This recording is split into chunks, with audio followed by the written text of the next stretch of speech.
Hello, this is Michael Ewer, and I'd like to invite you to the Michael Ewer Show, featuring student hosts and very special guests talking about a variety of interesting topics. You can find us on the Eagle Stream YouTube channel.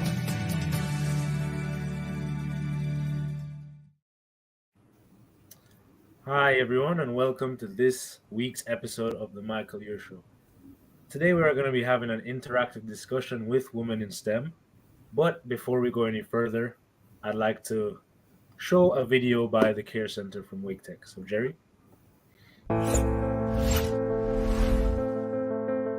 The Care Center is here to provide wraparound services for our students for when out-of-the-classroom challenges arise. I'm Mike Coleman, Dean of Student Engagement and Impact here at Wake Tech. My name is Magdalene Christ, and I'm a student at Wake Tech in the Associate of Science program. The Care Center at Wake Tech has been a great hub for resources such as food, success coaching, technology support, brief mental health counseling, emergency financial assistance, and transportation assistance. I've gotten a lot of great help with questions and just navigating Wake Tech. If I'm ever having a tough day or a tough time in class, the student success coaches are always there to help me whenever I need it. Students can connect with us by visiting one of our locations, online at our website, or by email. So to my fellow students, if you ever need help with anything, the Care Center is your one-stop shop, and I highly recommend. And most importantly, we are here to support our students and make sure that they soar.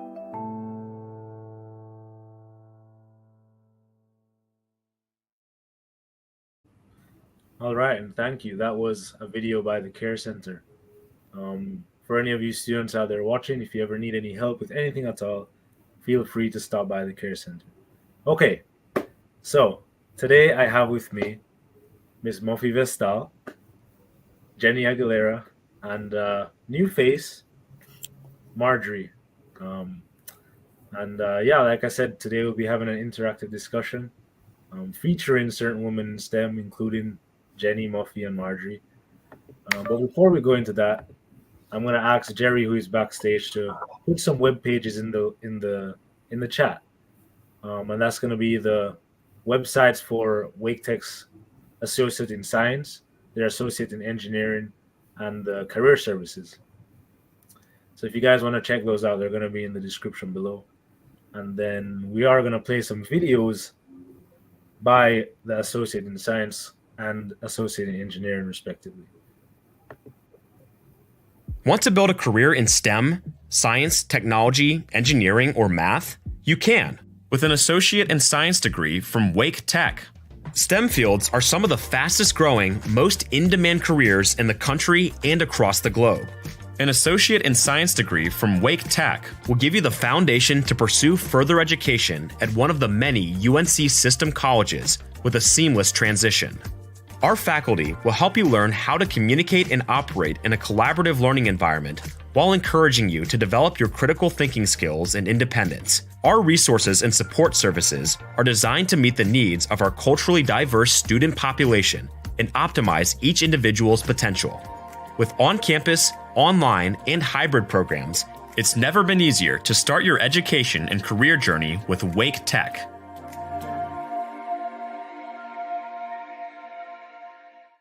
It's no surprise that many leaders start their careers in engineering. Engineers are curious, creative, and methodical. They're problem solvers and thinkers, and they work in biotechnology, construction, and everything in between. With an Associate in Engineering degree from Wake Tech, you're on your way to a career in engineering, computer science, or other professional fields that count on a strong background in math and science. Our program is designed to be a practical start for students who are interested in furthering their education at one of the many four-year universities in North Carolina and beyond. We've developed advising tools that are personalized and specific, so you can develop a plan that takes you from aspiration to achievement. With on-campus, online, and hybrid programs available, it's never been easier to discover your future at Wake Tech.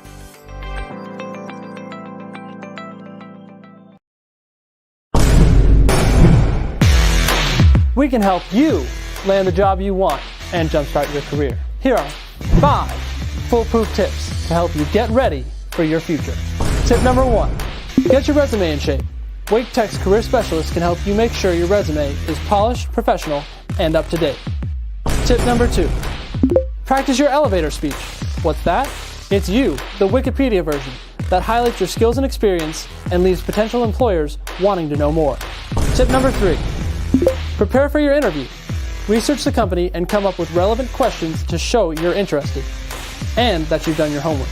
Tip number 4, attend a career fair. Take advantage of a wide net of employers and the opportunity to showcase your strengths. Tip number 5, wear professional, job-appropriate attire and present your best self. Remember to smile, shake hands firmly, and speak clearly. Get the latest info and more tips like these at careers.waketech.edu. Discover your future. Okay, and we are back. And so just so you guys know at home, apart from the panel that you see up here, we also do have Garla Smith from Career Services and Coco Dixon from Life Sciences in the audience, and I'm sure they'll be asking some very good questions as the show goes on. So let's have some quick introductions, and then we can get into some questions. So I'll start with you, Muffy. You're muted. That was practice.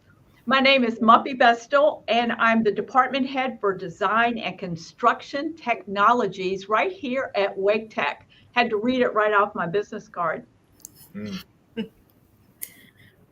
Jenny? I'm Jenny. I'm involved in student government, DEI, and I'm currently studying teacher preparation through an Associate of Science. All right, and then finally, Marjorie. All right, I am Marjorie, and I am a student and associate in engineering. I am part of National Black Society Engineering, NSBE, and I am also a Wake Tech Honors Program student. This is my second semester at Wake Tech. Right, excellent. So that's good to hear a quick introduction from you all. And first and foremost, what I'm going to ask to both Jenny and Muffy is, could you just tell us a little bit more about yourself and how you became familiar with STEM?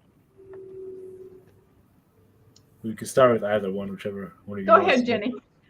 I've always been a fan of experiments, especially physical sciences. I like the social sciences, but to study, it was my physics teacher in high school who really got me into pursuing a more serious career in that. I started with IT. I realized that wasn't really my speed, so I decided to move into a life science, but taking an educational route so that I can teach and inspire other younger folks to like science, especially Latina people, because we do need more representation in the field. Right, absolutely. I would say that STEM, that the acronym STEM didn't come along till 2001. But as far as math and science went, I was just a wee little person when I got involved in math, loving science. I wanted my own chemistry set.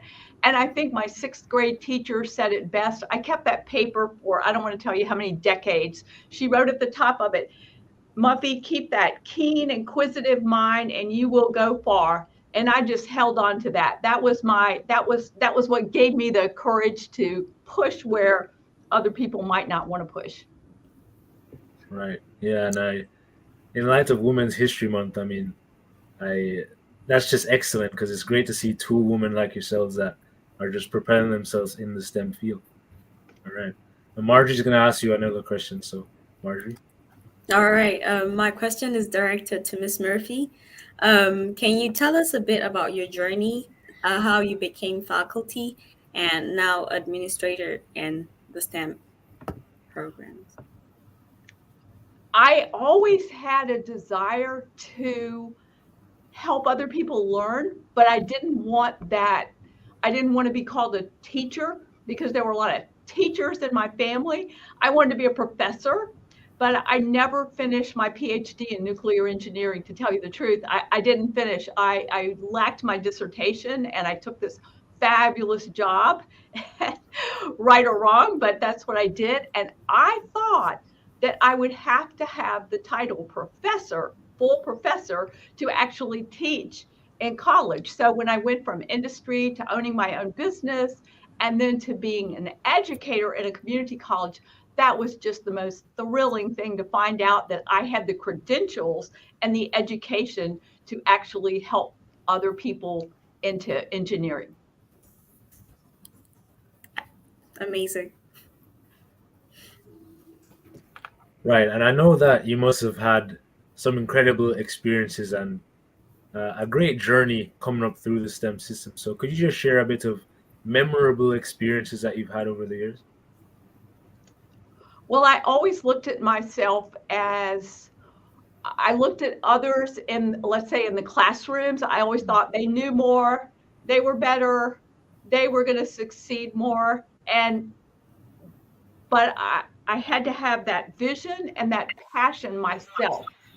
And I had to know my strengths and my weaknesses. And I also had to find other people like me that wanted to work hard and wanted to succeed. You know, they say iron sharpens iron. So I had to find somebody that I thought was a little smarter than me. They thought I was a little smarter than them. And together we made it. It takes a team. Yeah, I agree. And that's a very valuable experience because it's something I like to say all the time, that by yourself you can do certain things, but in a team, I mean, you know, you can build incredible structures and things like that. So yeah, I find that very, very valuable. And so next, what I want to ask to both Jenny and Muffy actually is, a lot of students say that they want to go into STEM, but some of them aren't really sure that they actually want to go into STEM or sure that STEM is actually for them. So what would you say to students that are thinking about exploring careers in STEM? I can say as a student, I really started with museums and talking to advisors. I know that there's so many careers in STEM now, so you're not limited to being a teacher or someone in a lab. So I recommend folks go to open houses of different colleges and really network with people, because sometimes it's not about what you know, it's about who you know.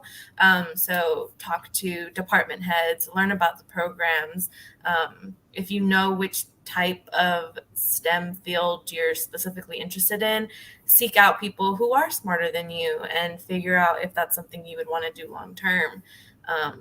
There's internships, apprenticeships. There's so many opportunities for young folks now, virtual, hybrid, in person. So whatever way would work best for you, there's something there. It just takes you putting yourself out there and being willing to, you know, get out of your comfort zone, because people in STEM have this way about them, I've noticed, you know, very logical, but it's a good thing to get your personality out there, because it's not just like cold people in labs. You know, it's fun, bubbly people that can really open doors for you. Right. And I noticed you said getting out of your comfort zone. So, Muffy, do you have anything to share? Yeah, I would say start at Wake Tech. We have dozens of programs that bring out, there's something for everyone here. And I don't say that just because I work here, because I didn't always work here. I knew Wake Tech had it going on. We have wonderful programs. And I want you to know that engineering isn't just civil, mechanical, and so forth. One of my students came to me one time, apologetic, and said, "You might be disappointed in me, Dr. Vestal." He called me Dr. Vestal, but I'm going into TV. And I was like, "What?" He said, "Yeah, I'm going in to be some kind of video engineer, you know, and then I'm going to be on TV." And he really did it. So it's not just that little square box of engineering. There's so much out there to explore. Start here at Wake Tech. Let me help you. I'll put my phone number in the chat. Right. But, you know, speaking about starting somewhere, we do have a question in chat by Garla Glover Smith, actually, and she's asking, is STEM still a man-dominated field? And if so, how do you navigate that? Oh, I see. Is it still a man-dominated field? Oh, I will tell you from an educator's view, when I look out at the audience and the people that identify as males do dominate, I will say when I went through the university, I was often the only female. I will say when I was in industry, I was often the only female. So, yes. And how did you, cope with that? I mean, how did you, I thought of myself as a student with right, a brain, right, an engineer with a brain, and an educator that was educating all peoples. right. And I mean, look at this panel right now. We have, I mean, three excellent women up here right now. So that just goes to show you that it just takes the effort, like you said. But next question is actually for Jenny. And Jenny, we're in the SGA together, so I know you love biology. I know you love animals. So Marjorie does have a question for you regarding that. Yeah, I'd like if Jenny could tell us her experience about how she's helped shape her desire when it comes to biology and working in an educational environment and for the future as well. Yeah, so some of the best teachers that I had were in high school, and they just so happened to be STEM teachers. I think the only non-STEM teacher that I really connected with was my art teacher.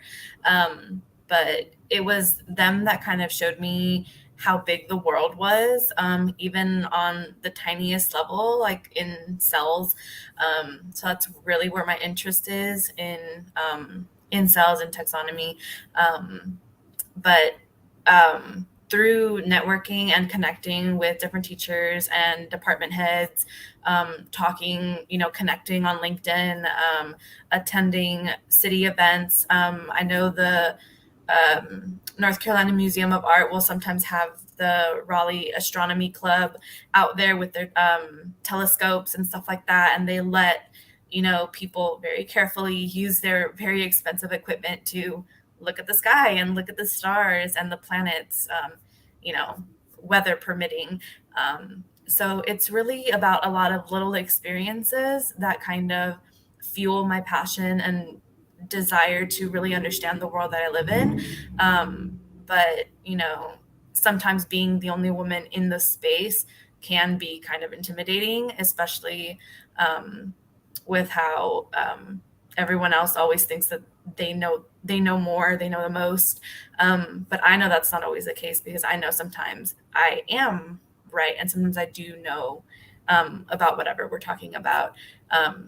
So those little experiences in high school really set me up to being confident in college spaces and higher education spaces. And I think that made me want to give back to my community and give back to students who are like me, other Latina women who are interested in science, life sciences.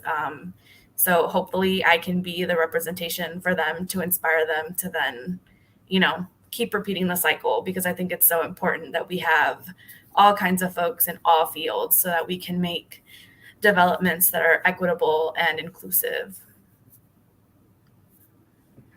Right. Yeah, that's excellent, Jenny. And I mean, I've worked with you before, so I know how excellent you are at your job and what a good job you do always. So I can attest to that. She's going to be a great teacher. Sure. Thank you. Well, the next question is to Muffy again. And I just want to ask, are there any work experiences that have actually shaped your desire to work in an educational environment? Or have you just always known that that's where you wanted to be? Like I said, I didn't know for dozens, decades, when I was in industry, that I had the qualifications to teach. But in industry, we worked on projects. I wasn't in the medical field, I wasn't working with people. And I just want to say that it's the most satisfying work I've ever done. And I know in my dozen years of teaching and seeing what my students, who they became, what kind of engineers they became. They're all over the world now. They keep in touch with me. Nothing could be more rewarding than to have those relationships that are all out there. It can be a really bad day and I get a text. They say, Ms. Vestal, I need a letter of reference for this. And it just brightens my day. You know, they keep up with me. So I'm not sure I'm answering your question, Taj, but I just had to say that. It's just a wonderful, wonderful profession. And I think my industry experience and my experience in my business really helps me convey the realities of being an engineer and being a female engineer and what it's like and what's possible. Yeah, it sounds like you're just absolutely encaptured by engineering, and that's great for and students. Teachers yeah, and students. Yeah, the two just like they're great together. Yeah, that's great. Okay, so right now we are going to show a quick slideshow showcasing some universities' homepages, just to give you guys an idea of what you guys can get into. So Jerry, if you could put on that slideshow.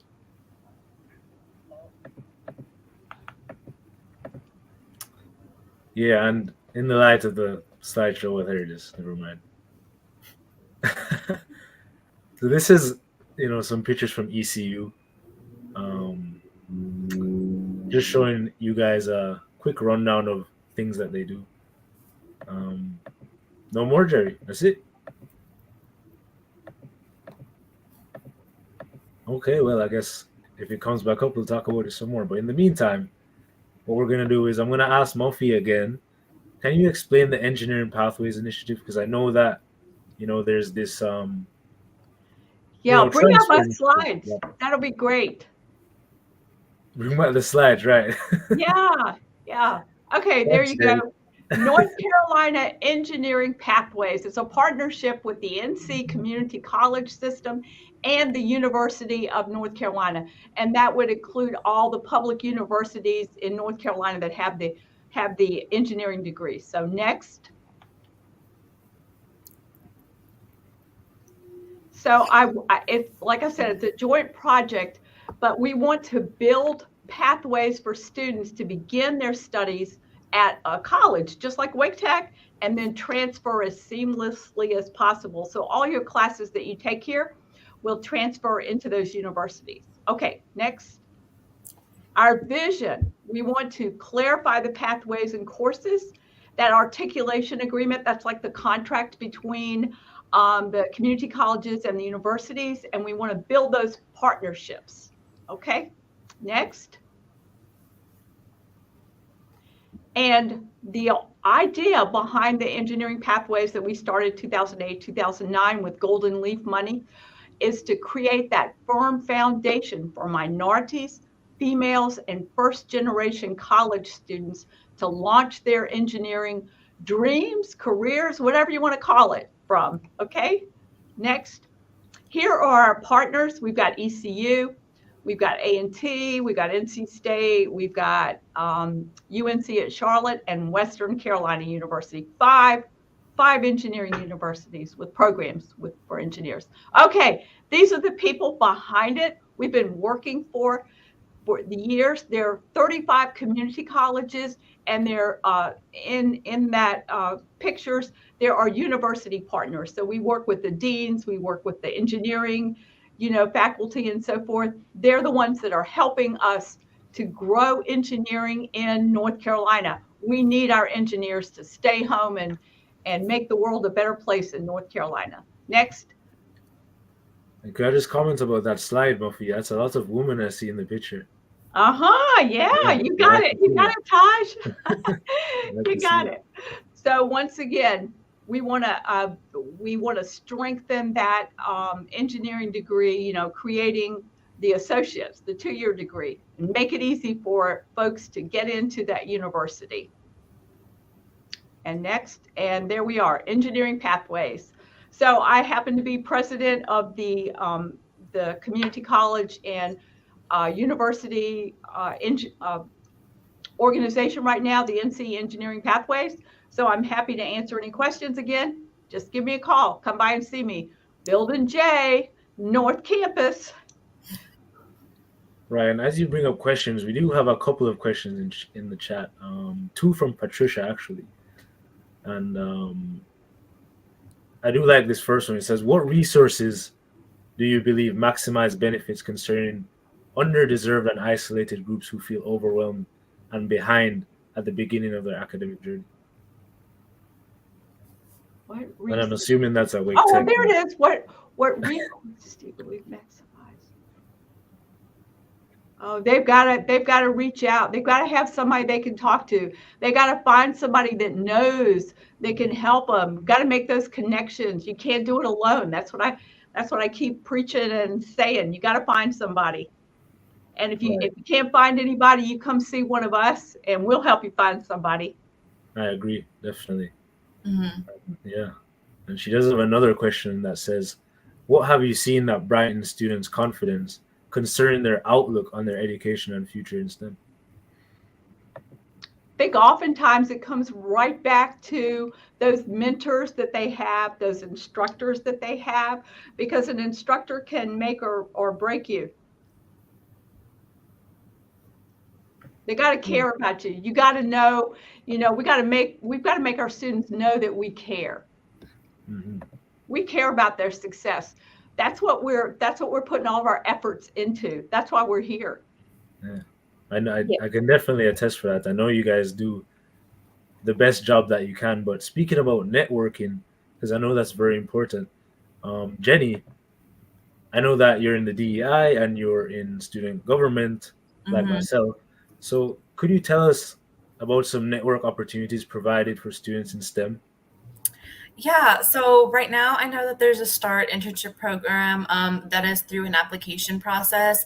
But honestly, applying for whatever you can handle and trying to meet some of these professors face to face, going to office hours with your professors that you have in your STEM courses, going to open houses and actually talking to the people at the tables for whatever program it is that you're looking to study, engineering, math, whatever it is that you're interested in, talking to them, letting them put a face to your name, emailing, taking business cards, making sure that you have, an identifying signature in your emails, going to local events outside of school. But school is the best place to start, especially with your advisors, with career coaches in the Career Center, academic advisors. Of course, they can help you network.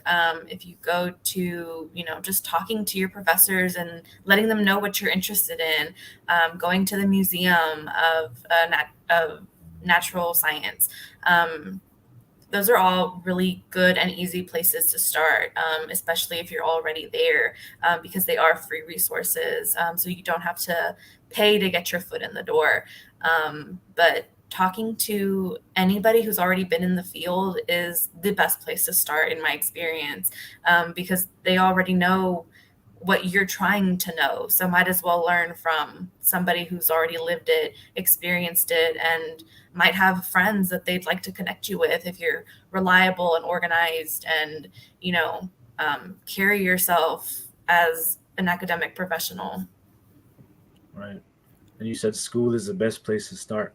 Yes, it is. We're already here. We're already paying for all these amazing services and for the access to some of these amazing professors who've gone to, accredited universities or doctors or, researchers and all of these things.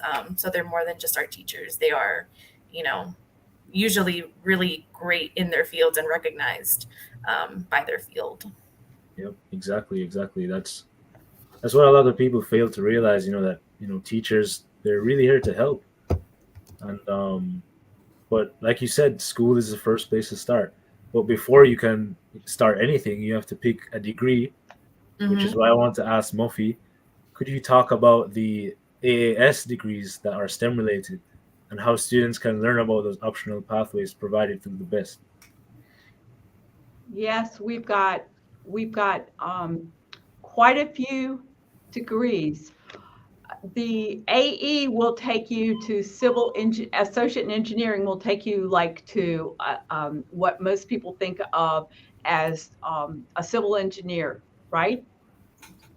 But we have a civil engineering technologies degree, 2 years. You're going to learn amazing things from amazing instructors here that are engineers. Geomatics, that's surveying. That goes hand in hand with the civil engineering. We've got architectural technologies. That's gonna help you. We've got, if you like that, I could go on and on, but let me just name some. We've got also construction management technologies. We've got welding technologies. We've got air conditioning, heating and refrigeration, and building automation technologies. We've got plumbing technologies. We've got interior design. We've got, the list just goes on and on. We've got facilities management. We've got mechanical engineering technologies. All of those, you're going to learn some incredible careers that you can be a part of in 2 years, a 2-year degree, if you choose to, get your credits all in those 2 years. Is that sort of, did I hit the mark there, or? Yeah, no, you did. I could go on for another half an hour now. I know you can, but no, you definitely answered it. But Marjorie, you had something to say? Yeah, well, I think most of the people would like to know what the BEST is about, what it's all about, and what it stands for. Right. Oh, you mean the acronym BEST? Yeah. Building, engineering, S for science. No. And then skilled technologies. So those are skilled technologies that we're talking about. These are professions that take a lot of technology now. I mean, technology is, do y'all remember, you probably don't, but when the first toaster ovens came out, that was technology. That was like great. Pencil, paper. No. Now technology is like way up here, and we got to stretch. Every 3 years, it's redoing itself. We got to, when I go to buy a new car, I don't even know how to get in and turn it on anymore. Right? Right. So somebody's behind all that. And you can get it right here. Yeah. Excellent. Right here at Wake Tech. Those jobs are incredible. I get, as a department head, I get calls from industry partners all the time wanting our students. And now these are the ones not wanting the transfer students. They want our students after the 2 years. They know how skilled they are and what they've learned and how they can succeed, and they are begging for the students. We have more people that want the students than we do students. Yeah, and I'm glad that you're here to talk about it, because many students don't even know that buildings K and J exist. I mean, they come to, when they come to Scott Northern Campus, it's just the same buildings over and over, but they don't know that building K and J exists. How would you like to learn to fly drones? Yeah, exactly. Who doesn't want to know about drones? That's what we've got, in our civil engineering technology and geomatics. You know what drones are being used for now, right? We are on top of it. We are right on. We've got it going on here. This is the place. It's just so exciting to be here, to have something for everybody. It's like handing out Christmas packages. You got something for everybody. I don't care if you're short, tall, what size, anything. You can be what you want. Yeah, definitely. Do what you want right here. Yeah, and like you both said, it's just about, putting your best self forward and getting out of your comfort zone. Mm-hmm.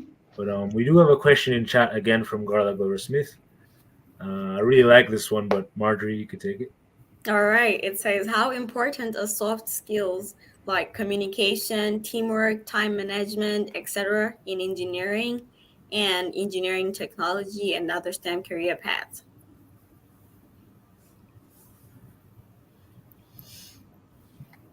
Any of you could answer. I want to say that a lot of people think engineers, all they do is math. but 80%, oftentimes, depending on the job, 80% is writing. Yeah, I'd want to say that you have to have the soft skills to be able to build on your harder skills. If you can't communicate with your team members, you're going to struggle a lot. If you don't know how to work in a team, most STEM fields, you're going to have to work in a team eventually. A lot of these assignments that you'll get, they are very time sensitive, especially in like life sciences, when you're looking at living organisms. So you have to know how to manage all of those things to be able to be successful in your field. And all of those soft skills will play into role when you interview, on your resume, in your internships, in your apprenticeships, and all of these pre-steps before you get to your dream job. So if you can't communicate with the person sitting next to you in class, that's probably where we should start practicing those skills so that we can talk to our bosses in the future whenever we have our dream jobs. All right. Yeah. Well, I was talking to someone from NC State recently, and they were telling me the exact same thing, that you have to, if you're an introvert, then you really need to learn how to talk to people, interact with them, because you might be able to channel energy from within. But when it comes to STEM things, you need to like have a group, have teamwork. So you need to work on that mostly. Yeah, teamwork is so important, and that's what we try to stress in our engineering courses here, to work as teams, because gone are the days when one person could do it all alone. It takes a team, and it takes a team of people. You're going to be working with people from all over the world now, because look at the communication. Look what we're doing right now. You know, I don't know where y'all are. I'm still in Building J, but who knows? You could be anywhere, and that's the way it is. They're engineering projects that take us all. There's something for everybody to do. Right, definitely. And sorry if I'm going to make this sound like it's elementary school, but teamwork does make the dream work. Right. Yeah. Right. Yeah, today was the first day of baseball season.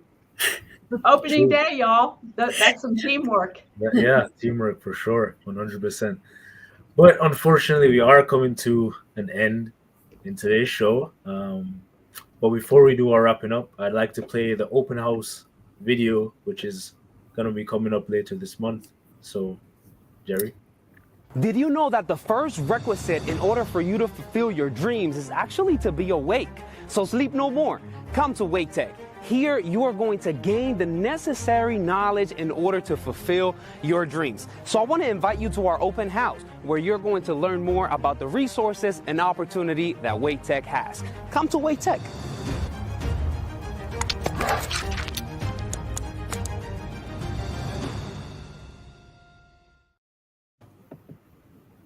Okay. And right before we wrap up, we do have one last question in chat from Patricia again. And she is asking, concerning communication skills, what role do clubs play, and how important do you believe them to be in college socialization?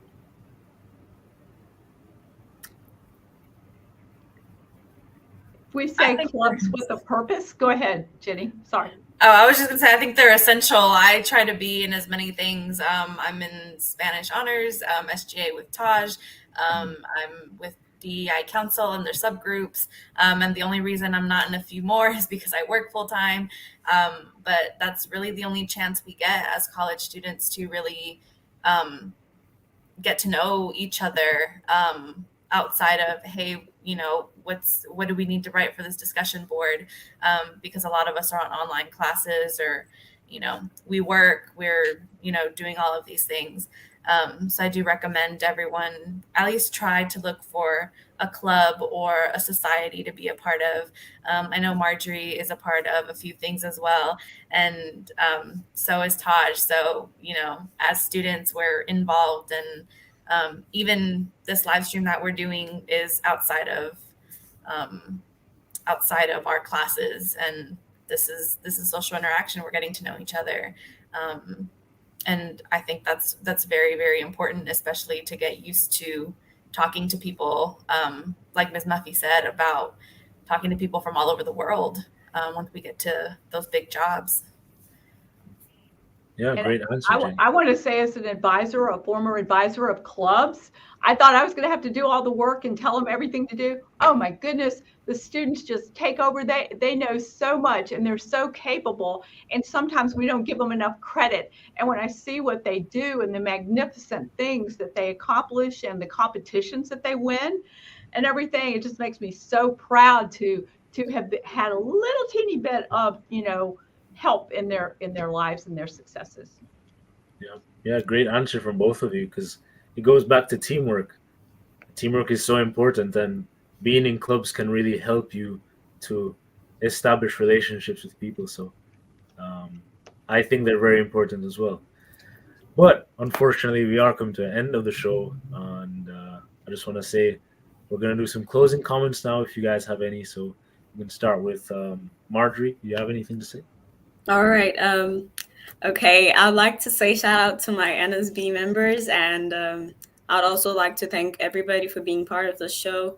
And we have learned a lot, and we're definitely going to be coming to learn more. So I'd like to say to all those girls out there who want to be part of STEM, please move forward. Nothing is stopping you, and nothing is holding you back.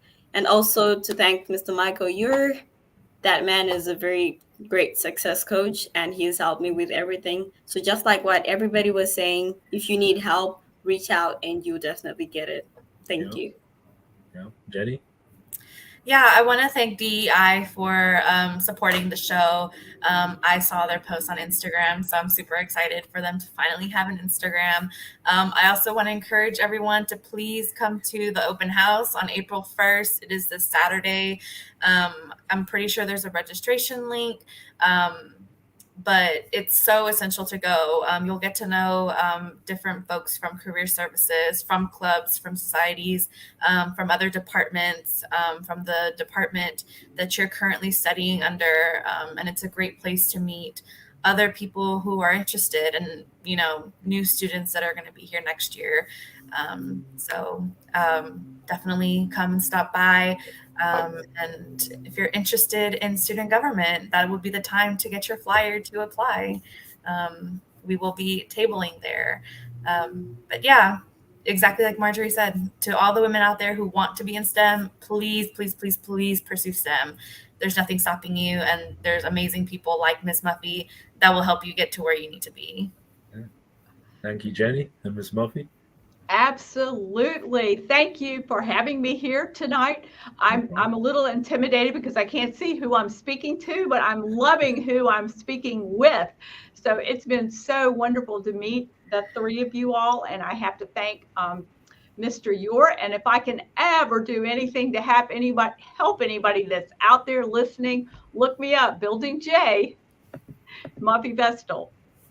Yeah, and from me, just to reiterate what everyone already said, thank you, everyone, for tuning into the show. Thank you to all you panelists for being on here today. And thank you for all the sponsors that make this possible. And, of course, Michael Ure. He does a wonderful job coordinating these shows.